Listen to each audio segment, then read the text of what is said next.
오늘 우리에게 주시는 하나님의 말씀은 여호수아 6장 1절로부터 7절까지의 말씀입니다. 제가 보는 성경으로 구약 325쪽입니다.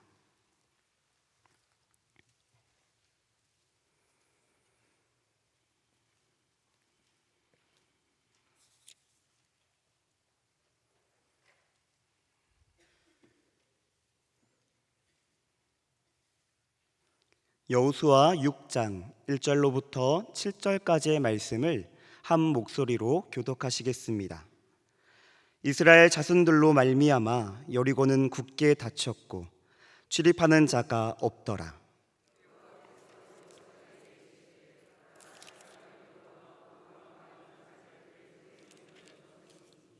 너희 모든 군사는 그 성을 둘러 성쥐를 매일 한 번씩 돌되 여세 동안 그리하라.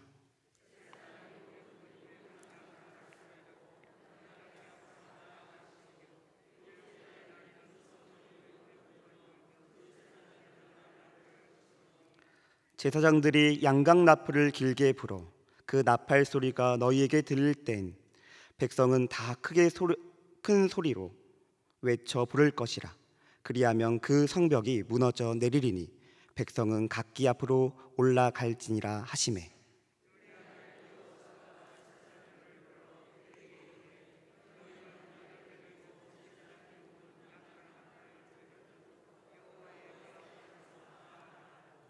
함께 읽겠습니다. 또 백성에게 이르되 나가서 그 성을 돌되 무장한 자들이 여호와의 궤 앞에서 나아갈지니라 하시니라. 아멘. 성도 여러분, 이 하얀 그릇 생각나시나요? 지난 3월 16일 수요 기도회 때 제가 이 그릇을 보여드리고 이렇게 질문하며 설교를 시작했습니다. 성도 여러분, 비가 오는 거리에 이 하얀 그릇을 내려놓는다면 이 그릇 안에 물이 담길까요? 담기지 않을까요? 이 질문의 정답 기억하고 계시나요? 무엇이었죠? 담긴다? 담기지 않는다? 네, 맞습니다. 정답은 모른다 였습니다. 왜냐하면 이 그릇을 어떻게 내려놓느냐에 따라 정답이 달라지기 때문이죠. 이 그릇을 이렇게 아래 방향으로 내려놓는다면 당연히 이 그릇 안에 물이 담기지 않을 것이고, 반대로 위를 향하도록 내려놓는다면 이 그릇에 물이 담길 것이기 때문에 정답은 모른다 말씀드렸습니다. 그리고 우리도 이와 같이 은혜의 단비가 내리는 곳에서 하나님을 향해 있으면 나라는 그릇에 하나님께서 내려주시는 은혜의 단비를 담아낼 수 있다고 말씀드렸습니다. 생각나시나요? 감사합니다. 오늘도 이 하얀 그릇으로 질문을 드리고 설교를 시작하겠습니다. 질문입니다. 성도 여러분, 비가 오지 않는 거리에 이 하얀 그릇을 내려놓는다면 이 그릇 안에 물이 담길까요? 담기지 않을까요? 이번에는 비가 오지 않는 거리입니다. 자, 담긴다, 담기지 않는다. 네, 담기지 않는다. 모른다. 네, 감사합니다. 이 질문의 정답은 역시 모른다입니다. 전도사님, 비가 오지 않는 그릇에 그 그릇을 어떻게 내려놓아도 비가 오지 않으니 당연히 담기지 않는 것, 그게 정답 아닌가요? 이렇게 생각하시는 분도 계실 수 있습니다. 네, 맞습니다. 당연히 비가 오지 않는 거리에 그릇을 내려놓아도, 어떻게 내려놓아도 당연히 물은 담기지 않겠죠. 그런데 하나님께서 담으시겠다 하시면 가능합니다. 비가 오지 않든 그릇의 방향을 아래로 놓든 하나님께서 담으시겠다 하시면 환경과 상황에 상관없이 이 그릇에 물이 담깁니다. 그래서 하나님의 절대적인 주권을 생각하여 정답은 모른다라고 말씀드립니다. 위 두 질문에 의도가 있습니다. 첫 번째 질문의 의도는 우리의 자세, 곧 우리가 누구를 향해 살아가야 하는가에 있고, 두 번째 질문의 의도는 하나님의 주권, 곧 우리가 믿는 하나님께는 능치 못하심이 없음을 말해주고 있습니다. 성경에도 이와 같은 사건이 기록되어 있습니다. 바로 사사기 6장 37절부터 40절까지의 말씀입니다. 이 말씀을 제가 읽겠습니다. 보소서, 내가 양털 한 뭉치를 타작마당에 두리니 만일 이슬이 양털에만 있고 주변 땅은 마르면 주께서 이미 말씀하신 같이 내 손으로 이스라엘을 구원하실 줄을 내가 알겠나이다 하였더니 그대로 된지라. 이튿날 기드온이 일찍 일어나서 양털을 가져다가 그 양털에서 이슬을 짜니 물이 그릇에 가득하더라. 기드온이 또 하나님께 여쭈되 주여 내게 노하지 마옵소서. 내가 이번만 말하리이다. 구원하니 내게 이번만 양털로 시험하게 하소서. 원하건대 양털만 마르고 그 주변 땅에는 다 이슬이 있게 하옵소서 하였더니 그 밤에 하나님이 그대로 행하시니 곧 양털만 마르고 그 주변 땅에는 다 이슬이 있었더라. 아멘. 기드온이 하나님께 양털 한 뭉치를 가지고 증거를 받았던 사건이죠. 성도 여러분, 우리는 하나님을 향해 살아가야 합니다. 그리고 하나님께서 주시는 은혜를 받으며 담으며 살아가야 합니다. 그런데 우리는 기억해야 합니다. 은혜는 나의 자세에 있는 것이 아니라 하나님의 주권에 있다는 것을요. 또한 우리는 이 말을 오해해서는 안 됩니다. 은혜가 하나님의 주권에 있다고 해서 우리의 자세가 중요하지 않다는 것은 절대 아닙니다.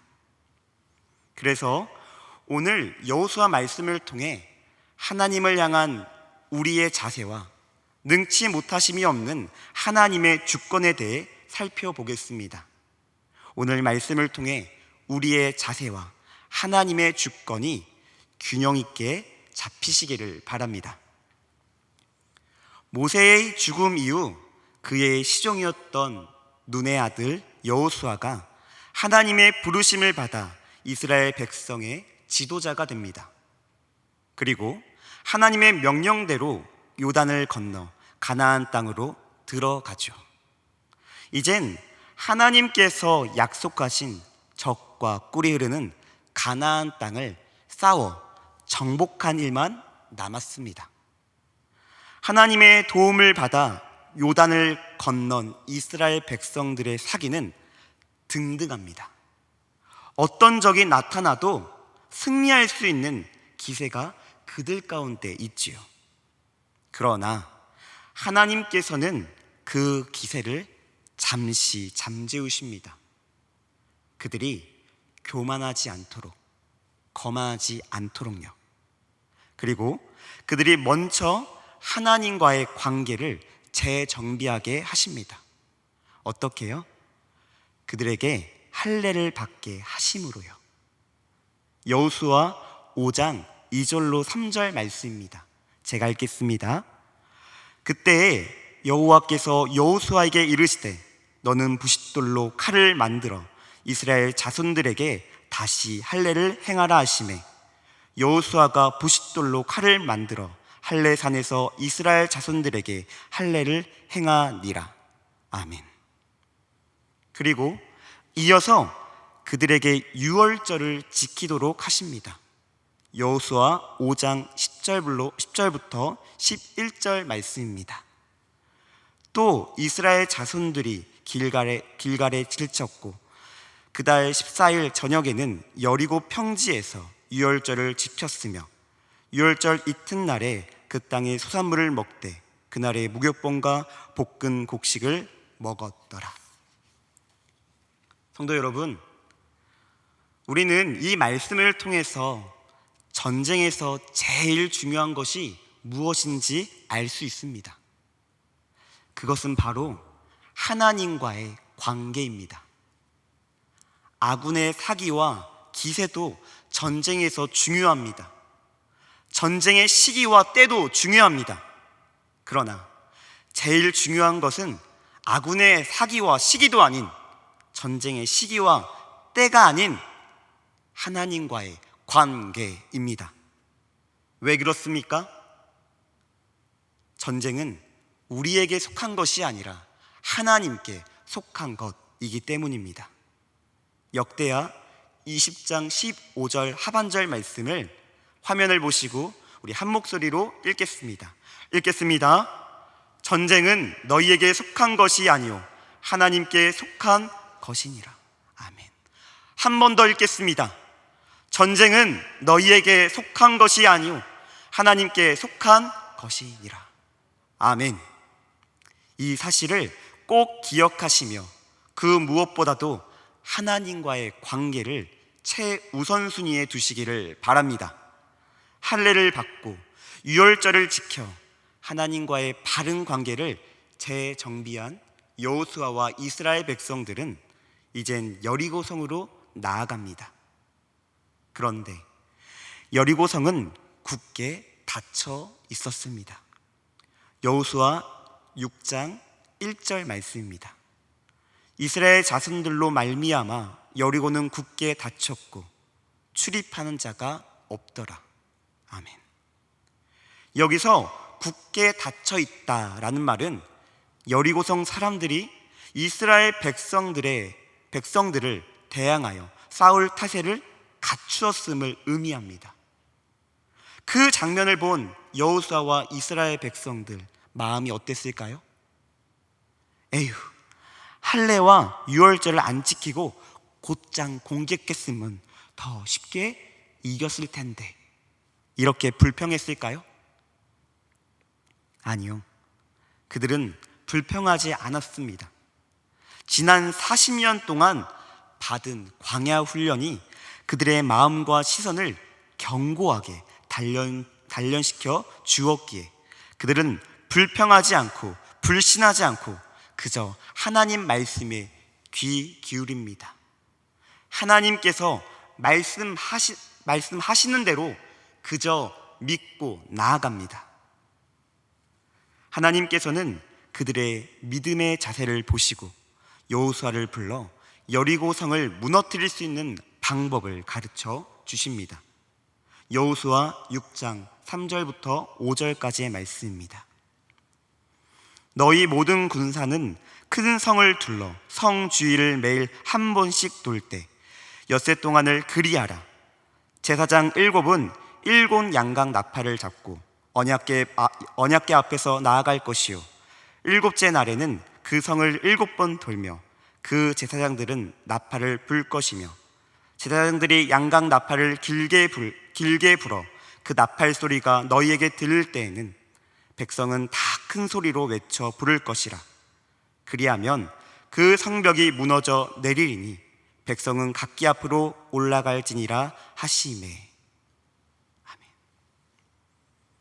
그 방법은 이스라엘 백성들이 하루에 한 번씩 6일 동안 성벽을 돌고 7번째 날에는 여리고성을 7번 돌며 제사장들에게 나팔을 불라는 것이었습니다. 이 방법은 인류가 전쟁을 시작한 이래 이 사건을 빼고서 그 어떤 문헌에도 찾아볼 수 없는 희한한 전술입니다. 우리의 이성으로는, 우리의 머리로는 도저히 이해되지 않는 전술이죠. 그러나 하나님께서는 여리고성을 무너뜨릴 수 있는 방법으로 이 방법을 여호수아와 이스라엘 백성들에게 구체적으로 알려주셨습니다. 이제 남은 것은 이 명령대로 순종할 것인가 말 것인가입니다. 우리의 이성으로, 머리로 판단했을 때 하나님의 방법은 매우 비이성적입니다. 견고한 성벽이 무너지는 것과 그 성벽을 도는 것이 무슨 상관관계가 있겠습니까? 도대체 이해가 되지 않고 받아들이기도 어렵습니다. 그러나 성도 여러분, 하나님께서 우리에게 이성적으로 이해되지 않는 것을 요구하신다더라도 우리에게 순종을 요구하시는 이유는 하나님께서는 바로 우리의 믿음을 사용하시기 원하시기 때문입니다.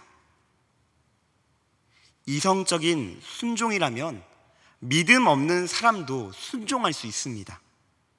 그러나 이성을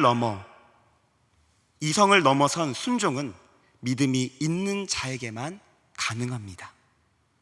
기독교 신앙은 우리의 이성을 초월할 뿐 결코 비이성주의가 아닙니다. 또한 우리가 믿는 하나님은 우리의 이성으로는 도저히 이해할 수 없는 전능의 하나님이시기 때문입니다. 하늘을 두루마리 삼고 바다를 먹물 삼아도 우리를 향한 하나님의 사랑을 다 기록할 수 없는 것처럼 하나님의 전능하심과 위대하심을 다 기록할 수 없는 것처럼 하나님의 위대하심과 전능하심을 다 기록할 수 없습니다. 그렇기에 우리는 감히 하나님을 이해할 수 없는 것이지요. 우리는 인정해야 합니다. 우리의 이성에게는 한계가 있다는 것을요. 그렇기에 전능하신 하나님의 계획을 감히 다 이해할 수 없다는 것을요. 우리는 믿음으로, 순종으로 먼저 우리 안에 있는 이성의 여리고성을, 한계의 여리고성을 와르르 무너뜨려야 합니다. 우리는 간혹 우리의 이성 속에, 우리의 한계 속에 하나님을 가둡니다. 하나님, 제가 원하는 때에 제가 원하는 방법으로 기도에 응답해 주세요. 구체적으로 기도하는 것을 잘못되었다라고 말씀드리는 거 절대 아닙니다. 하나님의 자녀로서 아버지에게 어린아이의 마음으로 구체적으로 기도할 수 있죠.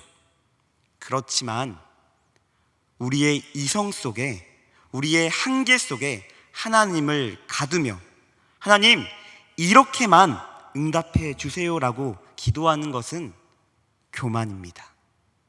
거만입니다. 사랑하는 성도 여러분, 하나님을 우리의 한계 속에 가두지 마시고 우리가 하나님의 전능한 심 속에 풍덩 빠지시기를 바랍니다. 한계가 있는 우리의 계획보다 한계가 없으신 하나님의 계획이 우리의 걸음을 더 선하게 인도하시며 가장 좋은 것을 우리에게 가장 적절할 때 허락해 주실 것입니다. 이 사실을 깨달은 사도 바울은 고린도 교회에게 이렇게 편지합니다. 고린도전서 1장 5절 말씀입니다. 이 말씀은 한 목소리로 읽겠습니다. 하나님의 어리석음이 사람보다 지혜롭고 하나님의 약하심이 사람보다 강하니라. 아멘. 자, 그렇다면 우리의 삶을 하나님 앞에서 한번 점검해 봅시다. 지금 내 안에 내 이성 안에, 내 감정 안에, 내 한계 안에 하나님을 가두며 살고 있지는 않으신가요? 지금 이 시간 성령님께서 생각나게 하시는 모습들이 있다면 하나님 앞에 회개하시기를 바랍니다. 그리고 우리 안에 있는 한계의 여리고성을 와르르 무너뜨리시기를 바랍니다. 여호수아와 이스라엘 백성들은 순종합니다. 이성적으로 도저히 이해되지 않지만 하나님께서 말씀하셨기에 믿음으로 순종합니다. 말씀대로 6일 동안 매일 한 바퀴씩 돕니다. 첫째 날 한 바퀴 돕니다. 무슨 변화가 있었을까요?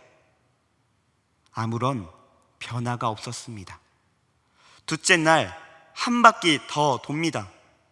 무슨 징조가 있었을까요?